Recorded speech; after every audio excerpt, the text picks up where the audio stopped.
Let me tell you a story.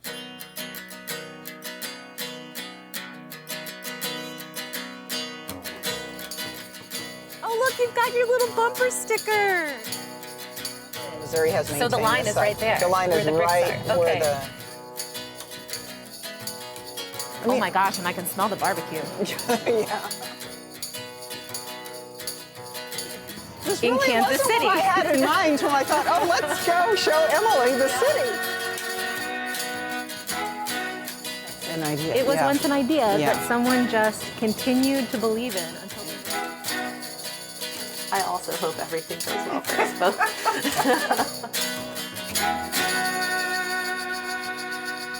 Hey there, welcome to the Nomad Narrator. It's me, your host and creator, Emily, and I am so excited to share the first ever episode with you, our series premiere. So I want to give you just a little background on this project to kick things off and kind of set the stage for what you're going to hear today. The idea for the Nomad Narrator came to me about 2 years ago when we were staying with some friends in Arkansas. They live in a really rural area on this beautiful lake, and they have an Airstream set up in their driveway that we've stayed in a few times. But this was still during the pandemic, and work from home was kind of a new thing, and it was my husband's first time being able to work on the road. So while we were staying there, we were working the entire week, and then we would hang out with our friends, and we'd sit by the lake, and we'd go out to dinner, and we just absolutely loved it. It was amazing. And on the way back home, I said, man, I really wish that I could do this. I'd always really liked the idea of a camper van, but being an audiobook narrator, it really was just kind of too difficult to take something mobile on the road. Well, technology of microphones has changed, and if you've got the right materials and the right kind of vehicle, it really is not something that's that impossible. So my husband was like, why not just build your own booth? Put some time and effort into this, and you can have this studio that you can travel around the country with. And I was like, why not? So I ended up buying a van. I got some help from a company that does amazing automotive insulation. Their name is Second Skin Auto, and they sponsored the soundproofing of the inside of the van.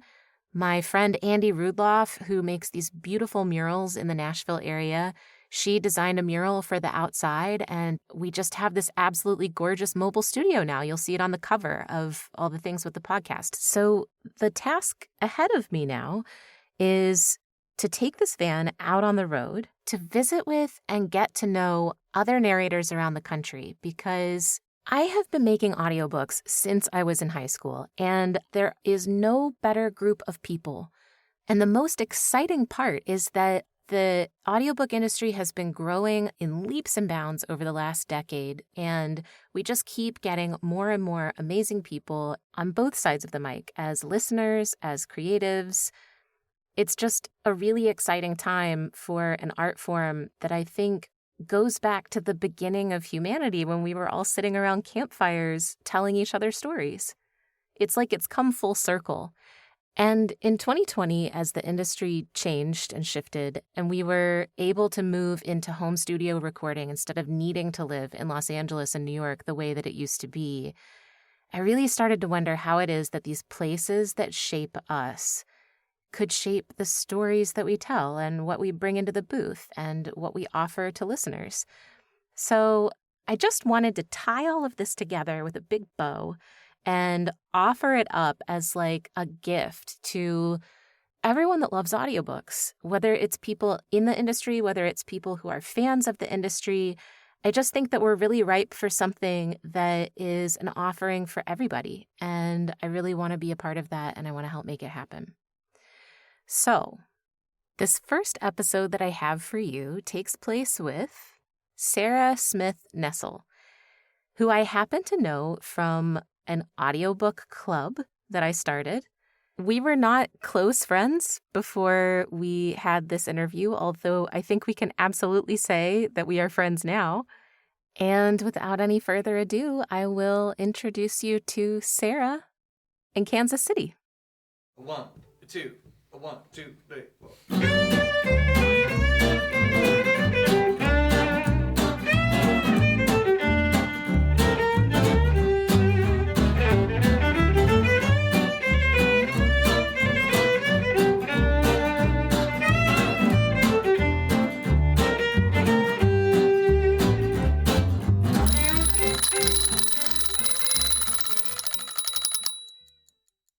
I wake up to gentle sunshine streaming in through the blinds of the guest room where I'm staying. A sense of floral prints and solid wood furniture and the color yellow greet my fuzzy morning mind. I snuggle back into the pile of quilts for just a few more winks. It was a long day yesterday. I drove in from Kentucky, a nearly 8-hour trip that was supposed to happen about 24 hours earlier, but when I went out to pack my van, I realized I'd gotten a flat tire overnight. I almost canceled the trip then and there. It was far from the only hiccup I'd had putting this whole thing together, and I was feeling done before I'd even started. But when I let myself get quiet and asked what I should do, the answer that came back was clear. If there's only one thing you do this week, you have to go on this trip. All right, then. I took a breath, got my tire fixed, and got on the road the next day, a little later than I'd hoped. It was well after dark when I arrived at my host's house, and the Southerner in me was already fretting over being a rude guest. But I wasn't out of the car more than 10 minutes before we hopped right back in to go out to try to find a spot we could see the northern lights. We'd heard they were showing up tonight this far south, and both of us felt like that was the kind of thing worth staying up a little late for. And even though we didn't find success with the stars, the whole vibe left me with a good feeling about today. Today, I'm in Kansas City at Sarah Smith Nessel's house, who's agreed to be my first interview guinea pig on the Nomad Narrator. Today. I get up, get dressed and brush teeth, and head downstairs to find breakfast waiting for me. Sarah's home, which she shares with husband Jeff and son Elijah, is, I want to say inviting, but that isn't even the right word because it makes you feel like you don't even need an invitation. You're just welcome, which probably has something to do with the people that live there. I quickly learned that Jeff has never met a stranger, to the point that Sarah has to allow twice as long to grocery shop if they go together because he can't help catching up with everyone who works at the store. Elijah, like any 19-year-old, is looking to find his place in the world with the added challenge of being an autistic young adult. Like his parents, his friendly candor and sense of humor are also immediately apparent. These people just seem like good eggs. Eggs. The breakfast Sarah made for me, with pour-over coffee. I finish up. We decide to take her car for the day so that she can drive. And we head out. This is a gorgeous day for this. Do I have my stuff? I have my stuff. Okay. I'm so glad you're my first person. Oh, look, you've got your little bumper sticker. All right, wait. The sticker on Sarah's car was for PANA, the Professional Audiobook Narrators Association. To give you some idea of how quickly the industry's explosive growth has taken place recently, a few months ago, Publishers Weekly reported that estimated audiobook revenues for 2022 reached about $1.8 billion after 11 years of double-digit growth. And yet, until PANA's founding in 2021, there still wasn't really any major organization of its kind yet by and for narrators.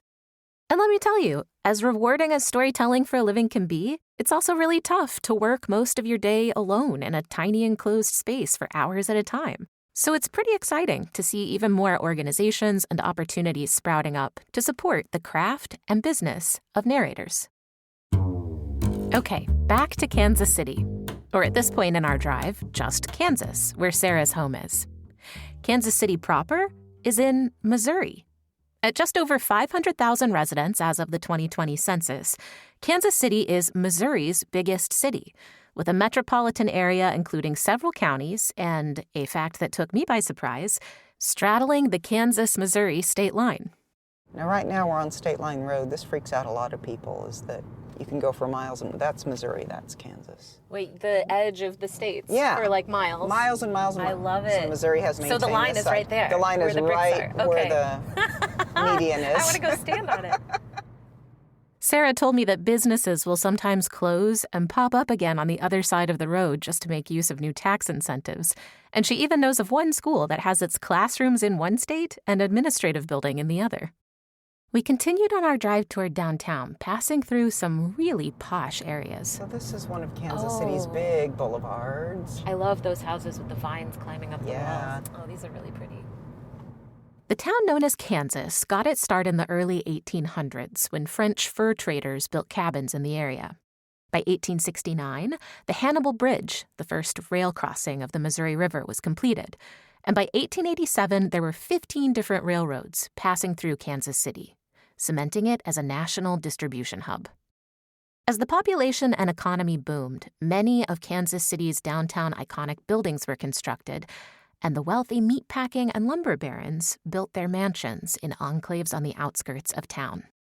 Now the Kansas City suburbs include these areas and beyond, with a numbered street system starting with 1st Street at the river and going all the way out to the 300s south of town. That's a neat old hotel right there. We go to a little bar there that has jazz. One thing that's kind of fun about Kansas City is there's so many jazz bars. It's hard to talk about Kansas City without mentioning one of two things, and the first one is jazz.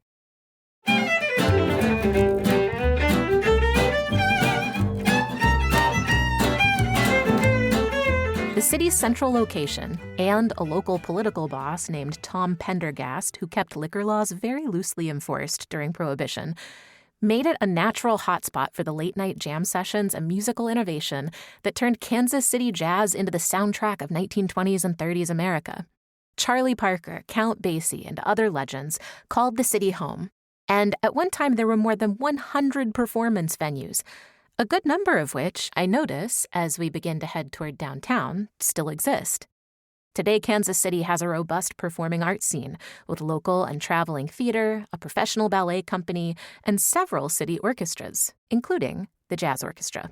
Right down here in front of us, we'll be driving right into it and we'll pull into a parking garage, is Crown Center, which is where Hallmark is headquartered. Hallmark Cards. I had no idea. Started here and is still here. So right here, Oh, cute. there's Legoland and there's an aquarium. And see under that tent there in the winter, that's an ice rink. Oh, fun. And this whole area is a huge Christmas tree all lit up. I'm going to find a place in this parking Let's just garage. park here. Oh, there's a car wash down there. I should have. I've never seen a car wash in a parking garage. Kansas City's amazing. Fancy.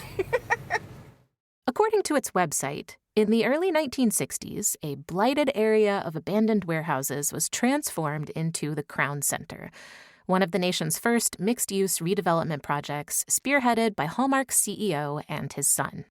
The area now includes shopping, office, hotel, and housing space, covering a total of about 85 acres.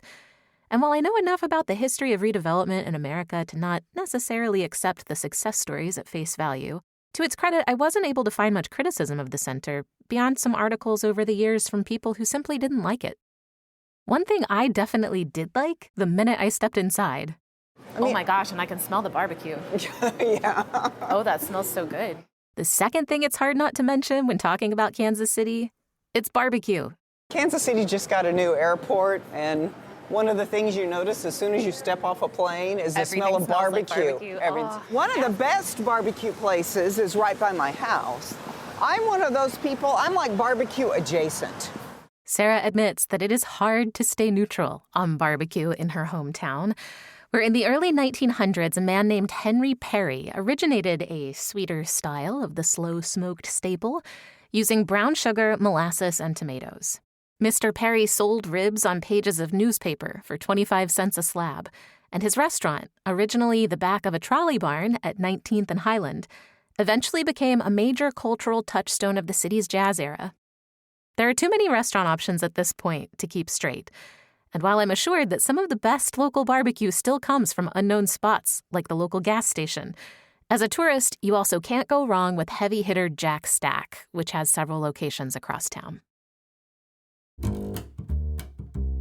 After checking out the Crown Center for a little while, we decided to go ahead and try and get on a streetcar for a fun day out and about to see all the rest of downtown Kansas City. So we can get on, I think, we can hop onto the streetcar by walking through, I think we might be in the middle of all that NFL draft stuff. Oh, yeah, that's right. I forgot to mention, I happened to be in town, at the same time that the NFL draft was taking place. And we thought it would be a really good idea to try to see downtown while that was going on. So is this all getting ready for the draft? Yeah, they built that. That wasn't there 2 weeks ago. Holy smokes. Oh, and you've got one. Did that used to be a Hyatt? Oh gosh, yes. In 1981, there were skywalks like this, and they collapsed. No. During a huge dance event. Like Hundreds of people died. It was like one of the first big national architecture-related disasters in the U.S. I remember all the way through college, I majored in journalism. The media coverage of that made it into like textbook case studies of how to cover disasters and that kind of. It felt a little spooky to hear this information while we were walking across a pedway, connecting the part of the Crown Center we'd been in to a hotel we had to pass through to find another pedway to get to the streetcar. But I think it felt even more spooky that I had never even heard of this tragedy. I went to New York University for college, and when I lived there, I was really struck by how many things just disappear. My freshman year writing class was in the same building where the Triangle Shirtwaist Fire happened, but I had no idea until years later. Have you ever heard of the General Slocum? It was the city's biggest tragedy until 9/11, but all that commemorates it now is a statue with a fountain that doesn't work in Tompkins Square Park. Memories fade, or we choose to forget. But I think you can only really appreciate a place once you understand the worst of what it's been through. And then we came out on the other side. Oh, it's like a jungle inside. It is. Feels like Hawaii up here. I love it. It is This a little is a bit loud. popular spot for wedding receptions. Oh, I bet, yeah. Remember that part about the Crown Center replacing a bunch of factories? There was also an old limestone cliff that had been used as a dumping ground. And when the Westin Hotel was built on the site in 1973, it incorporated the cliff into a 5-story atrium with a waterfall and a lush garden. It really was quite beautiful, and if I'd had more time in town, I could really see enjoying some time there with a coffee and a book in the morning. But we had a streetcar to find. And thanks to the NFL draft turning the city inside out, that was proving to be a bit of a challenge. Right here, you see the railing? Yeah. Okay, that's steps, and they just circle down and go down. Okay. Okay, that's where the commissioner is going to be, down in that area. There's a door. They're building some kind of structure to. But if you go down the stairs, there's workers there. You should be able to get through. I like this. You're giving us an obstacle course. Yes, I am. Okay. You get down the steps, turn right. I mean, you'll see the construction kind of going on. There's a hallway. Just go all the way to the hallway. Maybe it's 20 yards. You turn left, you see green and you see blue sky. My confidence in our abilities to find this is waning. It's not that I haven't lived in Kansas City for 28 years now. I should be able to find this. We can do it. We can do this. They could not. Are we supposed to go all the way down or just to this He level? said to take a right, so Okay. hello. We're trying We've to been get told to you're the building, streetcar. but you will let us through. Oh, okay. man. The skywalk is this way. Skywalk, that's Thank it. you. Thank you. They say this is supposed to generate like $100 million in local revenue. Apparently hundreds of thousands of whatever it's the city. like a hedge maze. They can does just this? charge admission to find your way. We walked and walked and walked for what seemed like forever. We ended up at doors that didn't go anywhere, hallways that didn't lead to anything, rooms that were empty with music playing that was really creepy, and we just kept going and going. Until finally, there it was. The Sky Bridge, or Skywalk, or, the thing that takes us across the street to where we're trying to get the streetcar. We did it! Look at this. Yay! Here we are, somehow. Well, they certainly don't waste money air conditioning this. God, this is a bit warm. Oof. But then we couldn't figure out how to get off the thing. All of the exits were blocked. Can we get out here? No, that's crossed off. Okay, so here's the streetcar right there. Is it even I think down running? there? I wonder. Man, if it's not, we gotta walk all the way back to the car. Okay, what are you all looking for? Oh, we've had this. We've been around the block. Did you find any of it? No. Okay. Well, better luck to you. Okay, I'm going to look up Casey Streetcar and see what the deal is. Oh, is this like a museum? It is. Oh. Here we go. All right. The Union Station streetcar stop will be closed in the days leading up to. Well, we could walk to the Crossroads stop at 19th and Main. Okay, not a problem. We've got good company, comfortable shoes. There's a neat museum right ahead of us. So we go on through this museum, which is like a segue between the skywalk and the station. And then you walk out into the main station hall. Oh my God. Isn't that ceiling gorgeous? Oh, this is even prettier than Grand Central. So this shut down, like, I don't know, in the 1960s or 70s.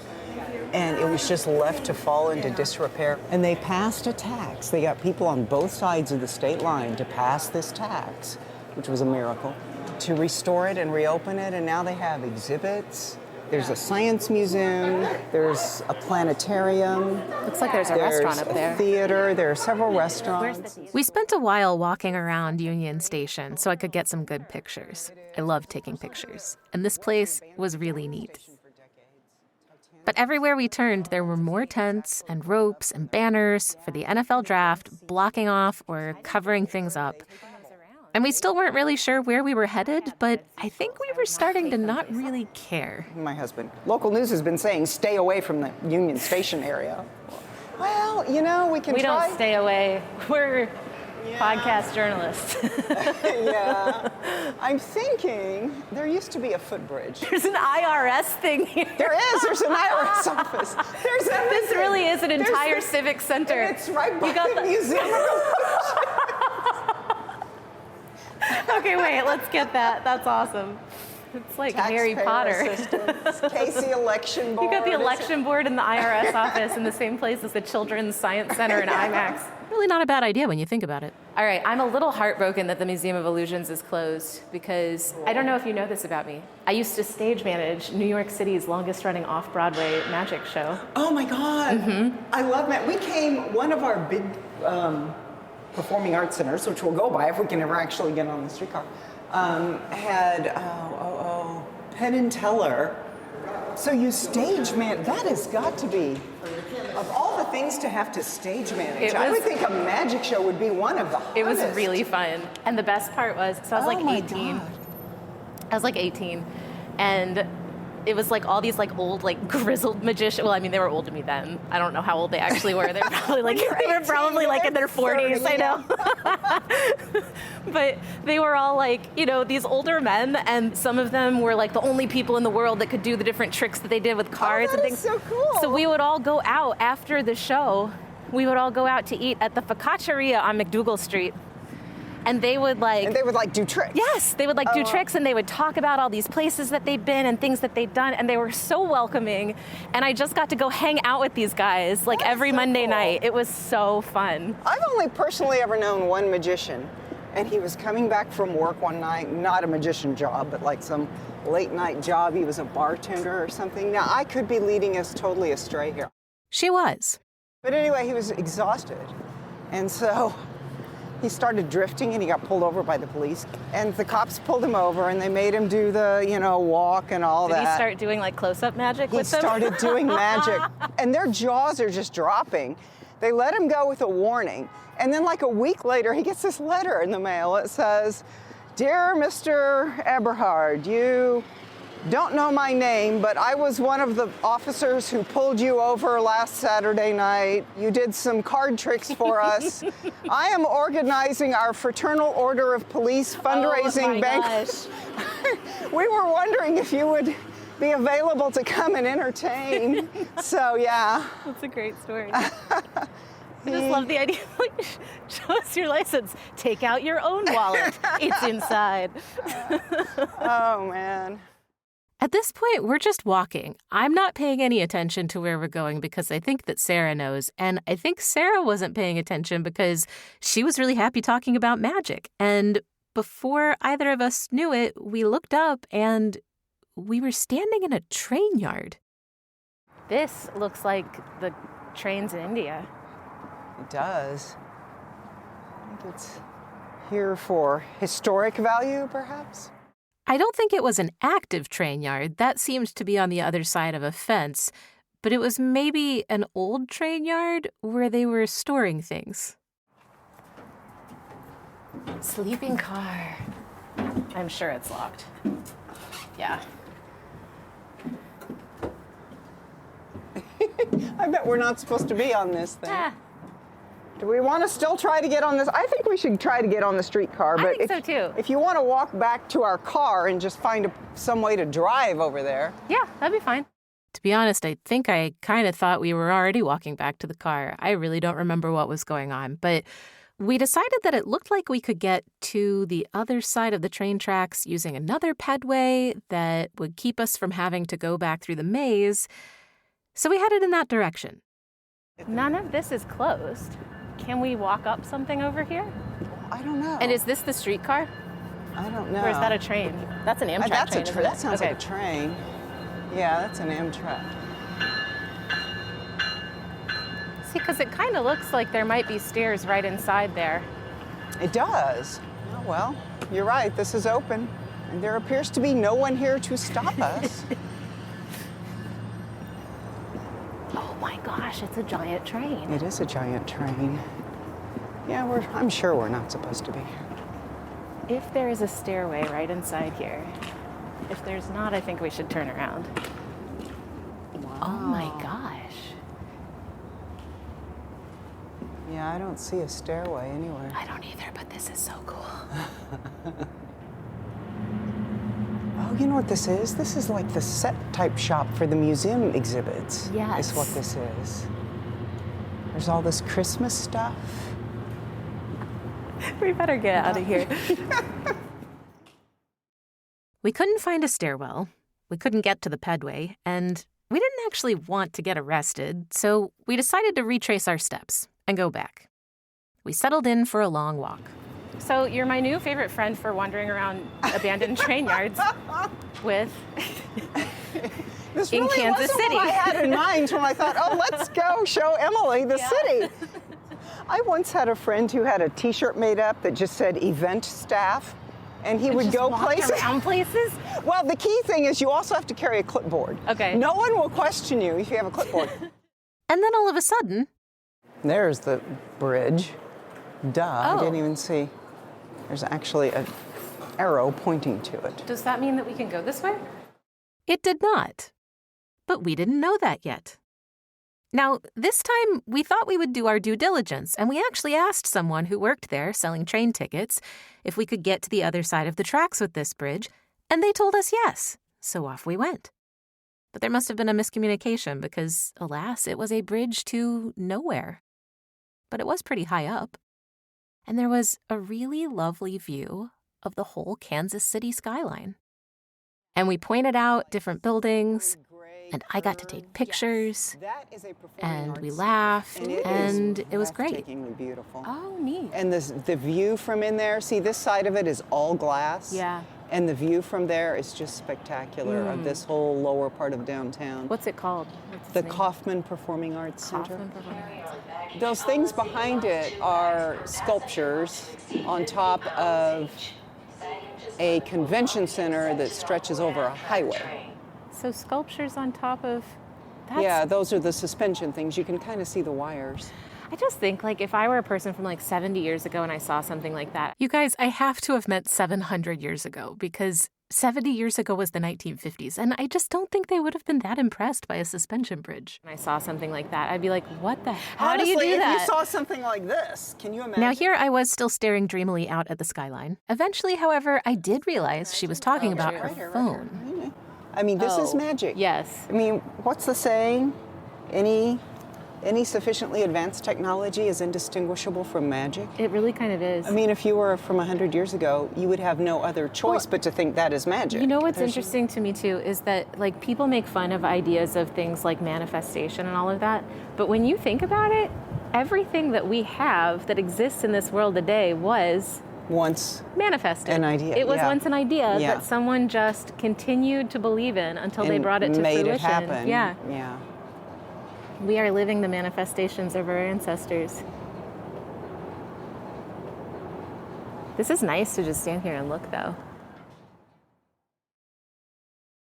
We ended up walking to the car all the way back the way we came, without having technically done anything. And yet, I feel like we had a pretty good time. And we were still going to get on that streetcar. Until. Now, if we had a little kid, we could go to Legoland and sea life. That's actually cool. I love aquariums. They've got one of those cool jellyfish exhibits where you walk through and it's all dark and I've never there's seen lights anything like and different that. and You're making me want to go to the aquarium. well, yeah, we can do that if you want, but is you it wouldn't be open? able to see the rest of town. I don't think it's open. No. Sea life. I have no idea what tickets It's are. open.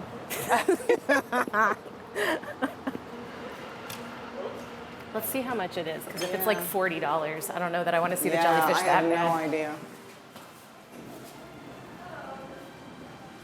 How much is one adult ticket? $21.99. Your call. Is the jellyfish exhibit open? And you like go in and they're all glowing? I'm doing it. Okay, so it starts now because there's fish right there. Thank you. Okay. Look at this giant clownfish. So tells you all I'm actually about going to give you a little Yes, tidbit of please. info. These are in front or next to almost every single one of the tanks. Okay. We'll tell you where it's from, the status, and what's happening around in that lake. Thank you. Absolutely. What's your name? I'm Donovan. Donovan. Thank you, Donovan. Absolutely. This is very cool. Do you like working here? I do, actually. It seems like it. I do the photography. So you guys are allowed to take pictures as long as you know that there is no flash because Yeah, I don't want that to will bother affect them. the fish Yeah. badly. All right, so that is a giant clownfish. It's Clark's clownfish. It lives in coral reefs in the Indo-Pacific Ocean from Japan to Australia. They form symbiotic relationships with anemones, where each provide food and protection for the other animal. One Does of it the have- tongue twisters I warm up with is many an anemone sees an enemy anemone. I can't even remember the last time I was in an aquarium. It was so beautiful and fun, and there were families everywhere having a great time, and we got to see all kinds of animals and read all kinds of things, and just so much stuff that I hadn't even thought about in ages. Look at these things. Oh my God. Those are, wait, I know this lionfish. Those right? are hideous. Look at their faces. You know what? They remind me of the 70s. Everything is brown and orange. Look at that one. That's like 1978 right there. There's a moray eel in here somewhere. Oh, look, he's inside the tube. He's in there. You can see his little stripes. Oh, whale? Look at the ray. Oh, how cool. Look at that dude.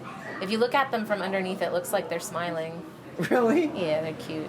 Here's one over us. That one's You can see spotted up there. when he comes through, his little mouth is a little smile. Oh, look, he pooped. Be sure He to sure get that did. in the podcast. That's why he's happy. Feel better, buddy. And then my favorite part. No, it was not even the jellyfish. You got to pet a starfish. So I can touch these starfish? Oh my gosh. Okay. They're so pretty. And it wasn't even just sea stars. It was like a whole little menagerie of underwater creatures. Is there anything that's going to pinch me? Nope. Okay. What about that one? These are little shrimp. They're cleaner shrimp. Okay. What the heck is that? That is a slipper lobster, and I know he looks like he'll pinch you, but actually slipper lobsters don't have claws or pinchers. I trust you, but that one's hard. That was just, I think it was Bob. It's just Bob, guys. Just Bob. Oh, look at this pretty blue and orange one. I Can I touch know. that one? Yeah, well, you can touch pretty much everybody. And I can lean all the way over and touch him. If you can reach him, yeah. So, do they have sense organs that they can feel when we touch, like the spiny thing? Hi, buddy. Oh, Can it absolutely. feel? Yeah. So you can see it's trying to touch my finger back. You're free to do it as well. Hi, bud. You want to hold my hand? It's true. I can feel it. Kind of closes around. We're not that different. Oh, wow. I'll bet you didn't have pet a sea star in Kansas City on your No, list. that was not on my list of things I thought I would do today. Or hold hands with Bob, the slipper lobster.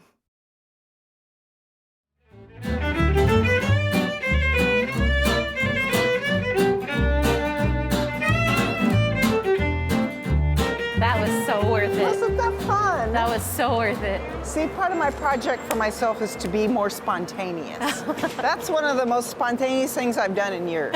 When I was in my... We need to hang out more. I was in my mid-20s, I spontaneously took a road trip to Memphis in the middle of the night. It was like after midnight when we left, and Memphis is a long freaking drive. So we got there at, like mid-morning, and we were exhausted and found a Howard Johnson's and immediately crashed and fell asleep. But we woke up in the middle of the afternoon and went to Beale Street and toured Graceland. And that was like 30 years ago. So it's been that long since I've done something spontaneous. Wow, so you need to thank you for coming. Make it happen town. earlier than that next time. Come back in the winter and I'll take you ice skating. I love figure skating. That sounds fun. I'll teach you to skate if you don't already know. You do figure skating? I do. What? I love it, love it, love it. So tell me more. I moved to Kansas City because I wanted to learn to figure skate, and the city I lived in at the time had no ice rink. So I got a job with the Kansas City Star and I moved to Kansas City. Oh, look, there's our car right there. The way that Sarah shared this, like it was just a little footnote in the story of her life, was mind-blowing to me. Later that evening, when we sat down to talk audiobooks, I had to know more. So you told me a little bit earlier about how you came to Kansas City, but let's just start back with college and what is it that brought you specifically to this place? You mentioned figure skating, which is super cool. Yeah. I moved here in 95. So in about 1994, I was in Springfield, Missouri, which is down in the Ozarks. Beautiful country, but I wanted to be in a bigger city. And I wanted to find a sport, some kind of activity that I could just lose myself in. Always wanted to learn figure skating. There was no rink in Springfield, so I had to look in a bigger city. So I started interviewing at newspapers that were owned by the same company that I worked for at the time. Because you were in journalism. I was in journalism. I was a copy editor. And the company I worked for at the time that owned the Springfield newspaper also owned the Cincinnati Enquirer, the Louisville Courier-Journal, did not own the Kansas City Star, but Kansas City was relatively close to Springfield. So I interviewed in Kansas City and Cincinnati. The boss in Cincinnati, who was in charge of hiring, went on vacation, and in the interim, Kansas City offered me the job. So I never even went to the Louisville interview, and then the Cincinnati boss called me, offered me the job. I'd already accepted Kansas City, and one of the people who trained me in Kansas City was actually the brother of the woman in Cincinnati. That's the whole thing about what a small world it is. I was going to say, isn't it funny? So many different little pieces were, coming together to bring you right here, where this has been home for how many years now? Almost 30, yeah. 28, yeah. And when did you get into audiobooks? I had been in radio in high school. My very first job in high school was as a radio announcer. I was 16. I worked in radio in college, ended up in newspapers, but I'd always wanted to get back into voice work. So one day in about 2018, I'm flipping through this community college catalog, and there was an item about a class for learning to narrate audiobooks. So I thought, I'll bet there's a better way to go about it. I bet there's Facebook groups where you could start research. I'll bet there's a very right way to go about this, and the right way is going to be the slow, methodical way to learn about the industry. So I gave myself like a 5-year time frame. You just decided this was something you wanted to do? I decided this is what I was going to do, and I very methodically went and... So when you decided that you wanted to move here because of figure skating, had you ever figure skated before? No. Interesting. No, I don't. Yeah.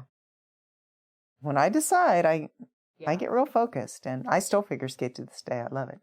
But yeah, I started studying the industry, and I divided it into categories: listening to top books, learning the technical aspects, industry trends as a whole, performance, and networking. So those were my 5. And I tried to spend every day, I would focus on 1 or 2 of them. But over the course of a week, you're going to hit all of them. I knew about AudioFile magazine. I knew about the Audis, because when you're a copy editor, you know a whole lot about major magazines covering all these different industries. I know that there are professional organizations for all these different industries. So I knew about the Audio Publishers Association. So I looked up all the top narrators, all the Audie winners for the previous 10 years or so. And I joined Audible and I started buying their books and listening to those top narrators. Okay, for those of you who are audiobook laypeople or new to audiobooks, I've got you covered. What Sarah's referring to here are a few commonly known terms in the audiobook world. The first is Audiophile Magazine, which reviews and recommends audiobooks. If you're an audiobook fan, check them out. You might find something new to listen to. Second is the Audie Awards, which are kind of treated like the Academy Awards of audiobooks. These are presented by the APA, or Audio Publishers Association, which is pretty much exactly what it sounds like. Now, finally, she mentions Audible, which you almost certainly already know of if you're a fan of audiobooks. They're a distribution platform you've probably given a lot of money to over the years, and they're now owned by Amazon. And then, right about this time, Karen Cummins was starting to put together the narrator's roadmap stuff. And so she had a lot of good information for all that. Oh, and that's about Karen. She's a delight. She put together a wonderful resource, narratorsroadmap.com, which is absolutely something that you want to check out if you want to get started in audiobooks. And never fear if this feels like it's a lot of information. I'll put everything we talk about in the show notes. So I've never been one of these people who jumps into things. I'm like... Unless it's figure skating or audiobook. I mean, I get fixated on what I want to do, but I don't do it fast. So I had planned to just kind of study and learn for 5 years before I even attempted to record an audiobook, which I ended up doing it sooner than that. I've also never been one to think something's going to be easy. Apparently there are people out there who just think it's reading into a microphone and it's going to be easy, and I just don't have that affliction of assuming I always assume things are going to be. I feel you on that There's only one thing in life that I ever thought was going to be easy. As God is my witness, I thought golf would be easy. Why is golf hard? I mean, the ball is not even moving. It's just sitting there waiting to get hit, and nobody's tackling you or elbowing you out of the way. No, it's all you. The crowd is not screaming to distract you. Everybody's silent. Shh, be quiet. There's a golf. Oh.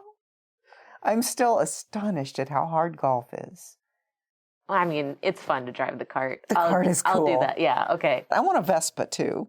I also want a motorcycle. Oh, those terrify me. But for some reason, Vespas... Chris I made him promise me on my 30th birthday. I said, when I turn 35, I want you to give me a motorcycle. I was like, you've got 5 years. Wow. And? And I did not get a motorcycle.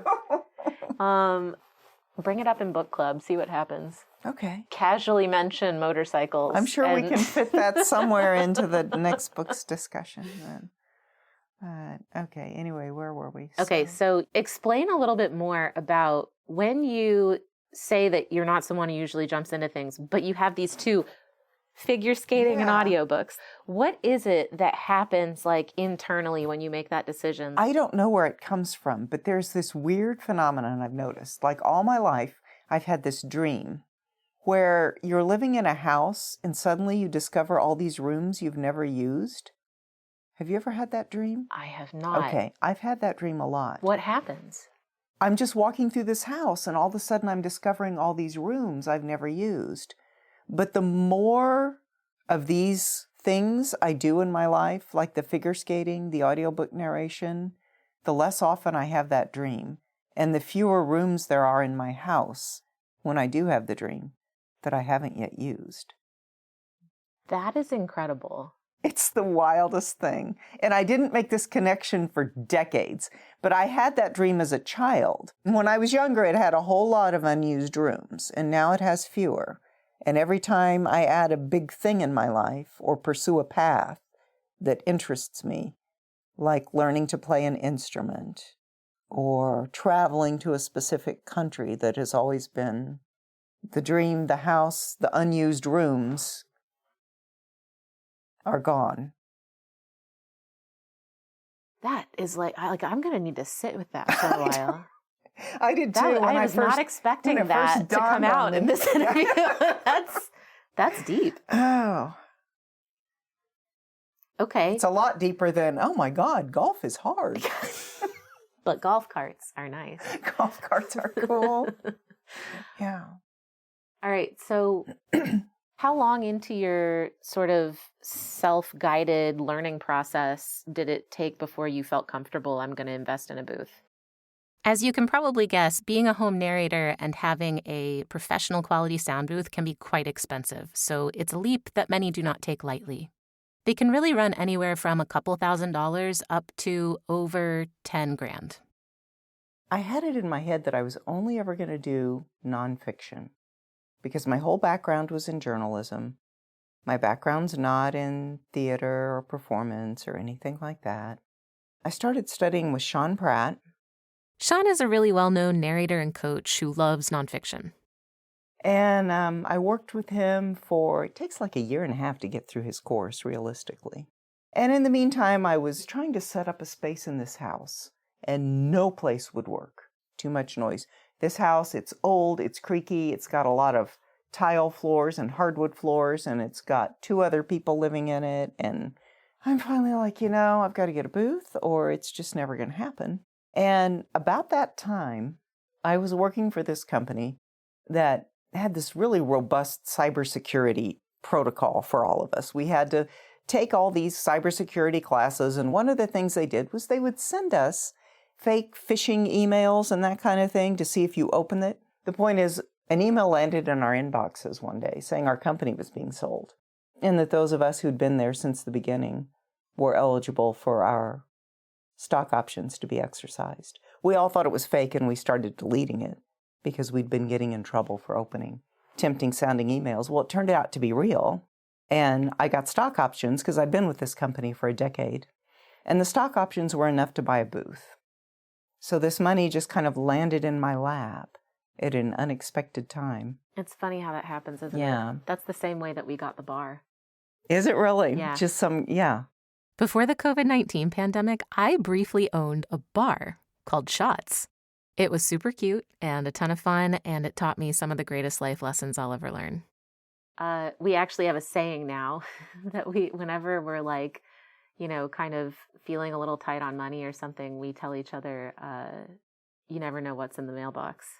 Oh, yeah. Don't worry, everything's going to be fine. Something's you never know gonna what's come in the mailbox. And it's now extended to anytime we're worried about something. Yeah. We just kind of say it to each other, because when some friends approached us with this business opportunity to go in and buy this bar with them, we had loved this little place. Mm-hmm. We had been there as customers. We thought it was so cute. We thought, why aren't they doing more with this? We'd been thinking this for a year and a half since we had moved to this town.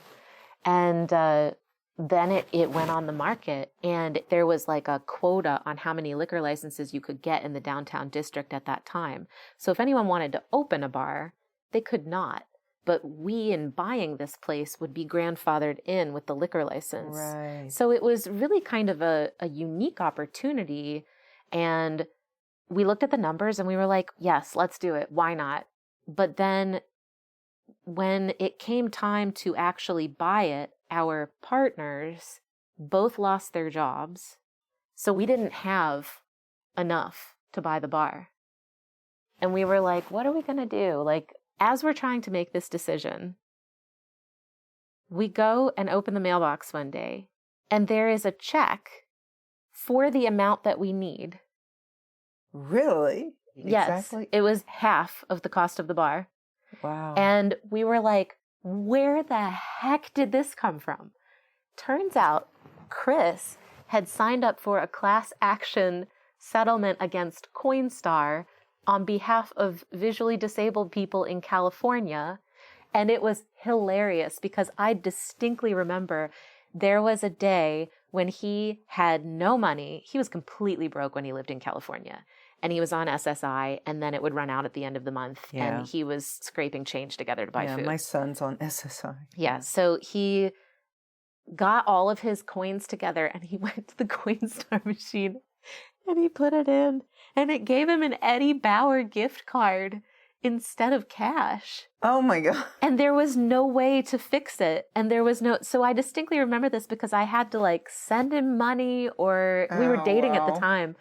And he was so mad about it. He ended up giving the Eddie Bauer gift card to his dad, but he needed food. And he took all his coins there to get money because it was just a bunch of pennies. You can't go and pay for food with pennies.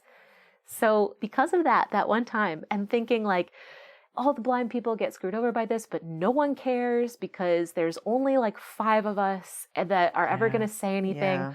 Well, those 5 or however many it was that got the class action because there were so few of them. Yeah. It wasn't like when you send out a thing and it's like Coca-Cola did this and you might be entitled to 32 cents. Facebook. Like everybody who's ever had a Facebook and you're going to account, get like 32 cents in your bank account, right? Well, this was thousands of dollars. Wow. And so when that happened, we just kind of sat there and we're like, this has to be a sign, right? Like, we should do this. And we went ahead and bought the bar. You never know what's in the mailbox. So you said that the timing just worked out like so perfectly for you to get your booth. Yeah, so I got the booth in August of 2019, a year after I started researching the industry and all that. I finally started auditioning, and it didn't take me long to start getting work. You know, early on, it's royalty share stuff, and you're trying to do everything yourself, and I pretty quickly figured out that I wanted to outsource. Okay, what's royalty share? Well, sometimes when an author or smaller publisher wants to produce a book in audio, but they don't want to pay a flat rate up front, they can contract with a narrator to go ahead and do the work, and then the narrator gets paid with a share of royalties as the book sells. It's kind of a gamble for the narrator. You could strike it rich with a hit, but you could also end up getting paid nothing. So sometimes it's newer narrators who lean toward that work, and others might shy away from it in favor of PFH, or per finished hour, which is paid per finished hour of material, basically how long the audiobook ends up being. Now, this is not a commentary on royalty share. There are many people who are very successful with that strategy. It does tend to be more of a gamble, is really all I'm saying. And Sarah also mentions outsourcing. That's basically just paying someone else to do any work that isn't the actual narration of the book. So you would narrate, and then you might hire someone to edit the files or to proof them for accuracy. First book I did was this woman who had what she called her sexual awakening at age 70. Oh, wow. And she was 80 when she wrote her memoir, and she was making up for lost time. Her therapist told her to write erotica. It was kind of a powerful book. She had a lot of abuse in her childhood, and it was rough. So I narrated that. Then I got another royalty share from Fireside, a horror book. I love horror stuff. Fireside is a small audio publisher that specializes specifically in the horror genre. If you like the spooky stuff, look them up. And then I did a couple of Learning Ally things. Learning Ally is a nonprofit. They make audio materials focusing on literacy and particularly accessibility for people with print disabilities. And then I started getting, full union scale PFH. I just stated that was my rate, and I have been doing my 3rd or 4th book was a full PFH rate. And now I know you know what PFH is because you're smart and you were listening. But what's union scale? Okay, like many other performers, audiobook narrators can be members of the union SAG-AFTRA. And the different publishers have contracts with SAG-AFTRA, agreeing to a minimum they will pay per finished hour. That number is what is meant here by union scale, though it does vary some from publisher to publisher. And I'm happy to report that is all the jargon we're going to need to cover for today.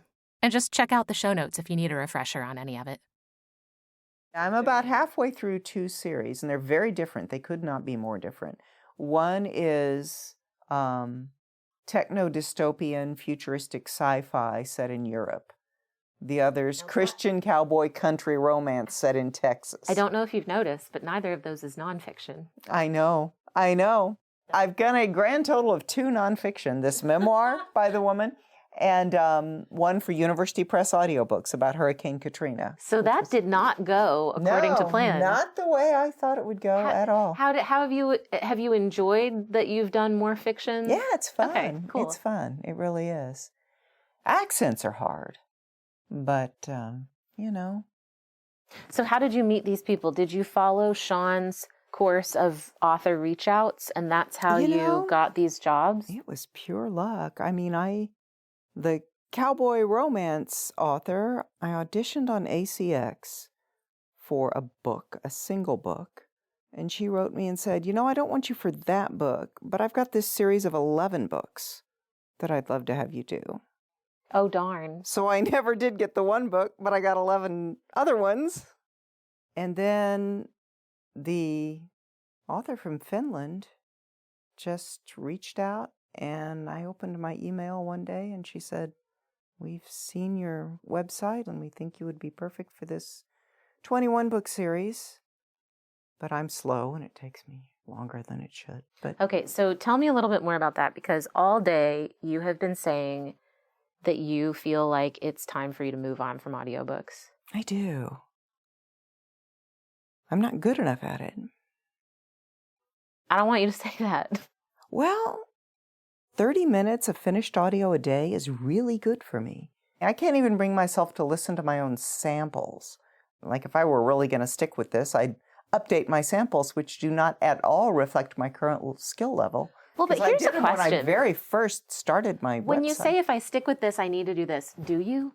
Because what I've heard is that you got 33 books I know, out of crazy. one audition. Basically, yeah. So my question becomes, what's working best for you? I don't have a lack of material. And I'm so grateful for that, because I see narrators who are 1,000 times better than me absolutely panicking because their schedules are... But why do we need to say better or worse? Like, that's what I don't get. Why can't we just say, you're working at the pace you work at for authors who want you to work for them, and you know there's going to be something in the mailbox, and like, it's working. Why are you so sure that you need to quit? Are you having that feeling that you need to do something else, or are you just trying to move away from something because it feels hard? I think it's the latter. Don't do that. Yeah, it's the latter. You don't ever want to just move away from something because it feels, well, I can't tell you what to do. You know what to do for yourself far better than I ever will. But I just know for me, when I move away from something without it being because I'm moving towards something else, that's always a big mistake for me. What always works is when something is attracting me and I actually have a goal that to move towards something is very different than moving away from something. Yeah. That's what I've found. I have no idea what works best for you, but I hate hearing someone say, I'm not good enough at this, I should quit. But I just feel so demoralized after a day in the booth. I go in there enjoying it at the beginning, and then when I come out and I've only got 20 or 30 minutes done, all these people who get hours done. Do they not hear the mouth noises and things like that? That's what drives me crazy. Like right now, if I were recording this, listen to me. It sounds awful. I hate to tell you, but we are recording this. Well, I mean, I mean, let's see my throat, how I'm getting hoarse right here. But all right, well, let's try and just wrap up this portion of things. So it seems like your audiobook career has kind of been encapsulated in this 5 years that you set out for it to happen in. Yeah. And it's working out pretty well. I mean, I did 2 or 3 years of prep, and now I've been doing 2 or 3 years of recording, and then I'll probably be done. So it was just like a great adventure. Yeah, yeah. And now it's time to move on to something else. I proved to myself I could do it. It's so amazing, though, that you have put this much time and this much effort into something that just on a whim you decided you needed to do. And obviously, there is something like in your soul. Yeah, yeah, it's wild. If you had But I don't hesitate to spend time and money on things. That's another thing. These people who go in and say, you must treat this like a business, not a hobby. Okay, I was a copy editor for business publications for 20 years. Most businesses do one thing. They fail. That's true, actually. If I went into this thinking of it as a business, businesses fail within the first 5 years. And when we say most, it's the vast majority. It's not just like 55%. It's like 90 something. 90%. Yeah, they do. So that's actually a really interesting take. And I don't break down how many hours this takes and that takes and how much I'm making per hour for all the effort I put in. And I do it for tax purposes, but not for this. There are reasons why it's a good idea to do that stuff, but like... Yeah. I mean, like when we were kids, and I think most narrators are this way, we love books. When we were kids, we would sit for hours and hours and hours and just read and read. I mean, I remember having trouble standing up because I would sit cross-legged as a kid with my book, and now it's like a page or two, and then I'm looking over at my phone. I'm wanting to check my email. Why at 9 o'clock at night? I'm not going to reply. Why am I checking it? The last time that I got lost in a book was probably 2000. So yeah, you have to think back. Pillars of the Earth. Oh, no, I've never read that. It's like, I just couldn't put it down. Like, it's written in such a way that you just keep wanting to know what happens next. Yeah. So it takes place over the course of like 2 or 3 generations. Yeah, yeah. And it follows the construction of this cathedral and the town that's around it and the people in the town. That whole thing of construction of cathedrals, that fascinated me when we were in Florence. Just to think that there are people who spent their entire lives building something that they knew they would never see finished. Yeah, it's amazing to have something that if you're willing to devote your entire life to something, you don't have to be willing to die for it. It's even more impressive if someone is willing to live for something. Yeah. I agree. Totally agree. What would you be willing to do that for? Oh, I don't know. I can't even focus on any one volunteer thing. I was a volunteer literacy tutor for a long time, and man, I'll tell you, that was an eye-opening experience. I mean, I mediate my entire world through print, through reading.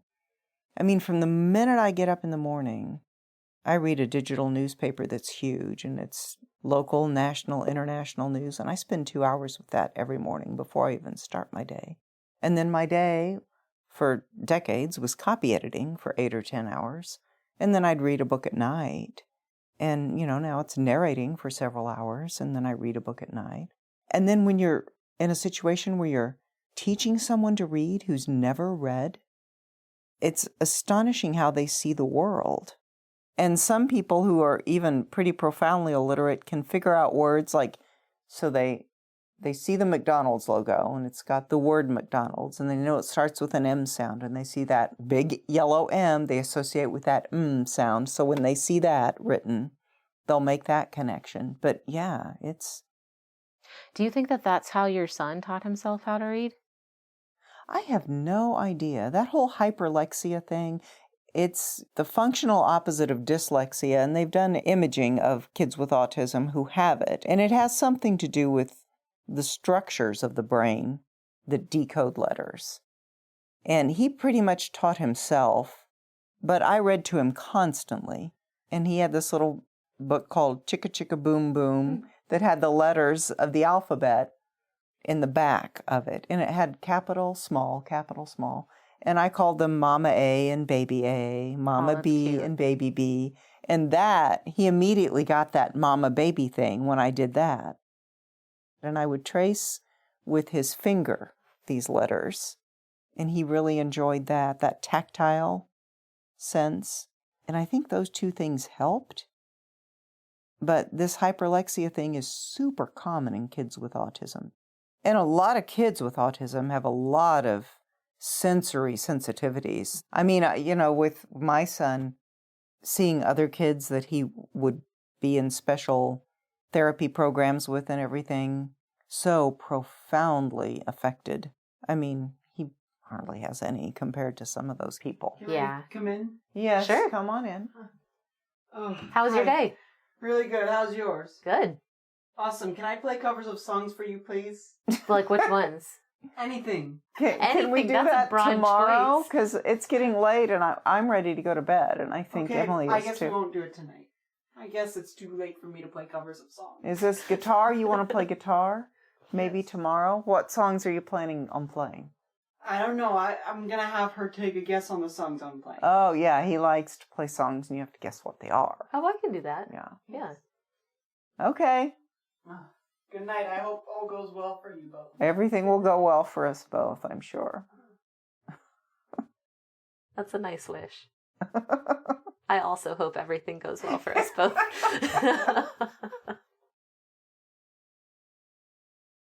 I ended up spending another couple of days with the Nessels. I had actually been planning to go to a campground, but Sarah said that I was welcome, and they just had the kind of home where you like being. So I said yes.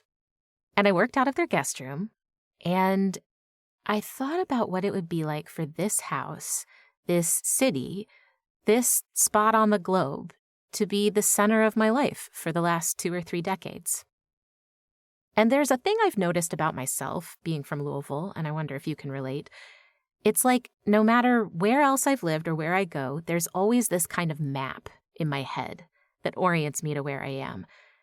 And my whole life, no matter how much recalculating this internal GPS has to do, its orientation is always in some kind of relation to how far and which direction I am from Kentucky.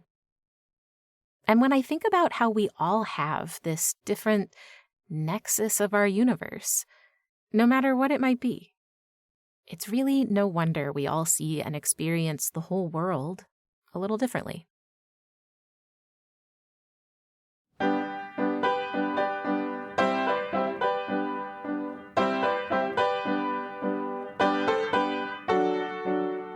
I caught up with Sarah recently over Facebook, and I was really interested to see how things have been going for her since we left off.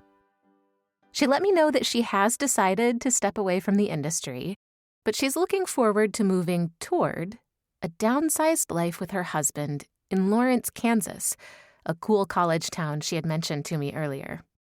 They're on a wait list for a place there that could open up in 2 years or 10. Enough time to work a little longer, move toward retirement, and help Elijah get his start in the world. In the meantime, she'll keep her booth to finish out any current projects and for possible volunteer work. When they move, she's hoping to sell it to another narrator or maybe a podcaster, she says. You can't swing a stick these days without hitting a podcaster. I asked if she had one pick for a classic road trip song recommendation. Dancing Queen by ABBA, because she's pretty sure she was supposed to be Swedish. She also wrote, "Those unused room dreams are back." And I think they're pointing me toward learning to play the piano. I found a YouTube channel that teaches you to play without reading music, since I can only read treble clef from my years of playing the flute. So I've been working on that a bit, and it's super fun.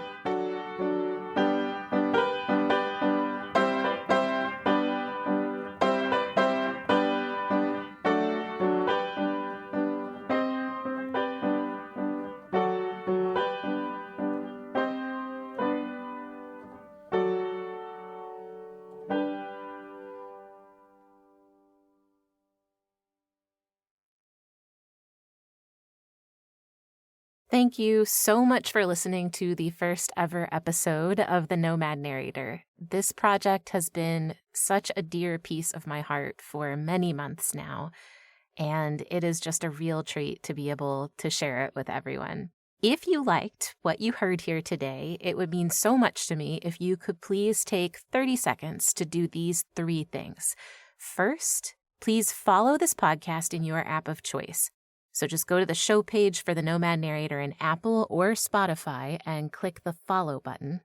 And then second, while you're there, if you are willing to leave us a 5-star rating and review. And third, if you could share this episode with a friend so that they can get in on the fun too. Thank you so much, and it is such an honor to have you as a listener. This podcast was created, hosted, and produced by me, Emily, for Empyrean Productions, expanding the universe of storytelling. I want to give a big shout out to my first ever in-depth profile guest, Sarah Smith Nessel, and a thank you to her family for welcoming me into their home and their lives for a couple of days. And also a very special thanks to our own podcast house band, Jake and Mr. Stewart.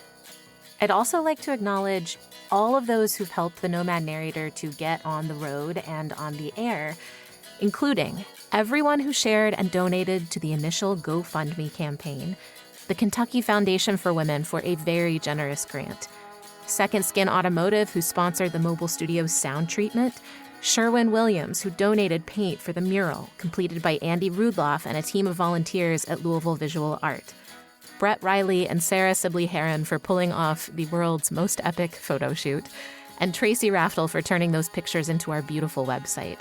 Warren County Public Library for letting us use their facilities, Looking for Lilith Theater Company for opening their prop and costume closets to me, the Audiobook Accountability Buddies for holding my hand every Tuesday night for the last 2 years, countless other colleagues for lending their support or expertise, most especially Jennifer Wren Pickens, Jessica Stevens, Daniela Mestinek-Young, Elise Arsenal, Daniela Acitelli, Byron Wagner, James Romick, Johnny Heller, Guy Oldfield, Robin Lai, and Karen Cummins. And finally, you. None of this would mean anything without you. Thanks for listening, and I'll see you on down the road.